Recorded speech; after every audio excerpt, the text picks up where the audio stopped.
Okay, CD Mangaka, part 4 of chapter 13 walkthrough commentary. I'm just going to show you guys I'm buying a Talisman of Rebirth. I'm saving it. I've held off on buying it till the end of the level. That way, if I did in fact die, I wouldn't have to, let it stand there, let enemies kill me. And I'm going to use it against Elizabeth.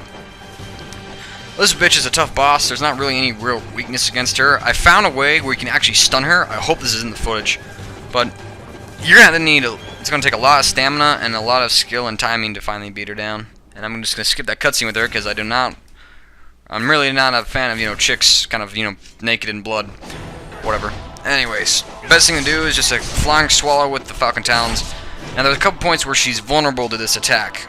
Right before she begins a dash attack, right after some of her attacks, the best part to do it is when she's doing this whole blood thing, which I totally failed on dodging. And I totally just got my ass pwned. You want to avoid that blood attack, because if it hits you, she's going to suck some health out of you. Anyways, we dodge, tail swipes. Right there, like at the end of her tail swipe attack, she was vulnerable. I'm going back and forth. Talisman of Rebirth used right there. Good measure. Downward strike actually gives you some nice iframes, but you just want to kind of keep on the offensive and keep some distance from her. I'm just so sure going to piss her off.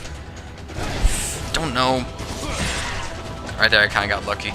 That's one problem with the Falcon Talons, is that in case you do mess up with the Falcon, with the Flying Swallow attack, you will do a downward strike, and it can occasionally get you in a bad situation. Timing is everything though with these Flying Swallows, but there is a way where you can stun her and get a lot of damage in on her. While she's doing summoning up her blood attack, there's a certain point in it I haven't figured out. I thought I was distanced, but then it doesn't work. It seems like that's one problem I think with Elizabeth, excuse me, is that her her AI is like really adaptable to what you're doing. It's just like you can never ever do it again. I fell right here. Yeah, I did. Damn it though, but I was able to actually hit her with a Flying Swallow at a certain point with her blood attack, and she was knocked on the ground and stunned. I mean, she had like her head between her knees practically. She was just stunned, and I got in like 3 more Flying Swallows after that. Took off a lot of her health. But those were in other run-throughs, and it's like I could do like about 3 of them in a row and get her to do her blood attack by getting her into the air by using Flying Swallows. But after a while, it just wouldn't work anymore for whatever reason. She's very adaptable. The point where she's also vulnerable is when she originally goes up into the air, initially I should say, and then when she also if she just gently goes down from the air. I think she does, so that backwards Flying Swallow flip, just get the hell out of the way, don't even try it. If you see her lean into the lunge like right there, she's vulnerable at the very beginning of it. Occasionally though, when you do this, like your Flying Swallows will hurt each other. But if you keep your distance from her and use Flying Swallows, you avoid a lot of her throws and a lot of her combo attacks, like where her nails extend. Meaning that you'll receive a lot less damage, make it a little bit easier. Aside from that, this is like a duel of Flying Swallows practically. Yeah, let's see, she gets me right there. She dodges.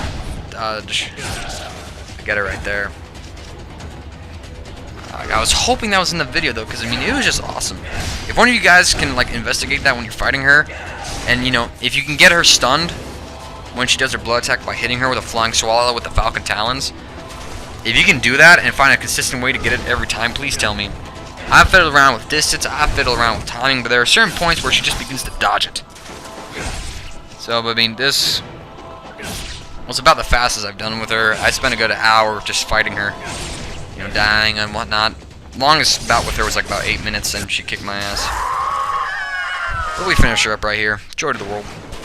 Not too helpful. I was hoping that little clip was in there. That would have been great if I could just show you guys what I mean when I say stun her from her blood attack.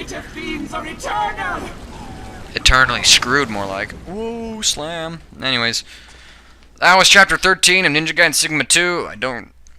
I hope you guys enjoyed this. We'll see you in chapter 14. We are nearing the end of this commentary series. Woo! Awesomeness. We'll check you guys later. See ya.